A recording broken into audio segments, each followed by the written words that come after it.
super special garden right here. It's called the Refuge Garden.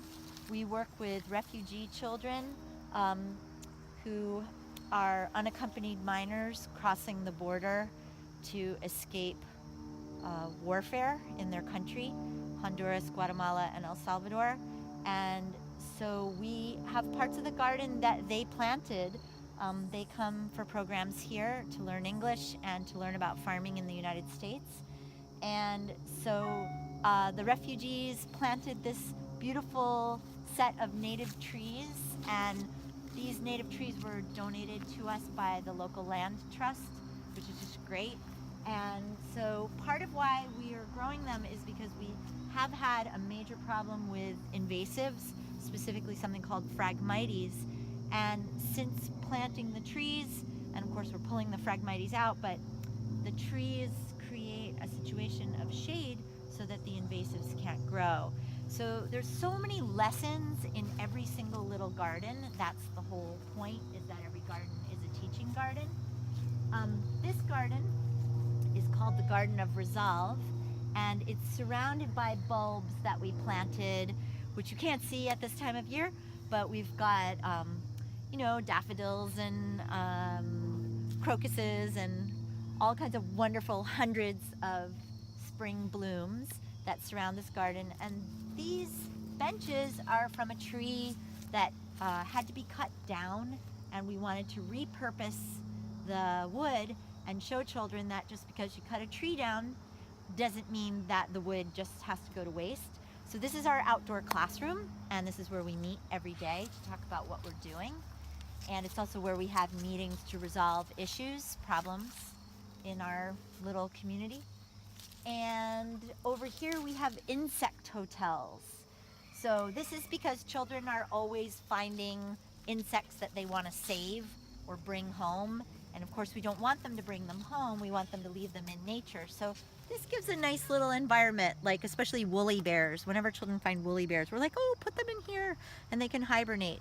So this has been a great little example for them of sustainability and living in harmony with nature. The wetland pond that's here is actually the center of the turtle's back in the design, and the pond is spring fed, but also when it rains, obviously this is the runoff, and the pond is great because it's filled with frogs and fish and turtles and water snakes, and oh, we have so much stuff that we can explore in here. Over here is not a garden so much as it is a little intimate space where children can, a lot of times children choose spaces to journal or to do creative projects, and this is one of them.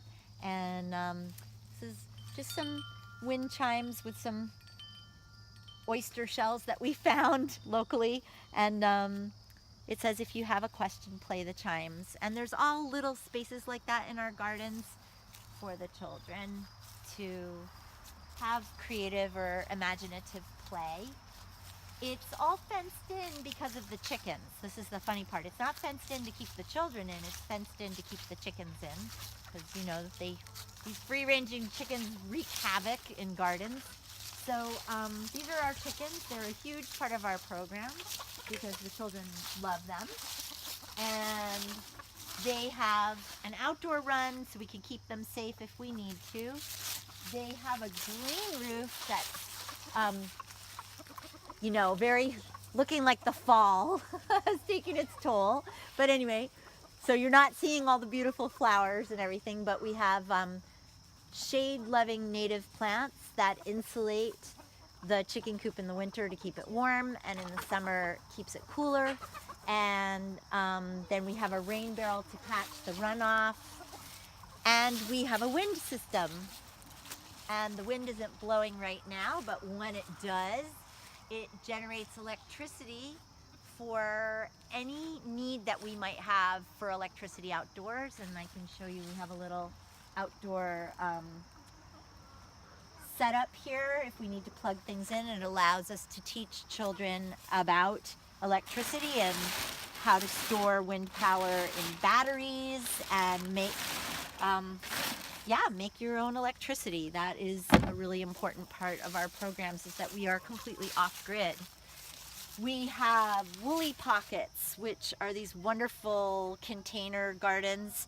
Because a lot of our students come from urban environments, we want to show them how you can do things at home with not much space.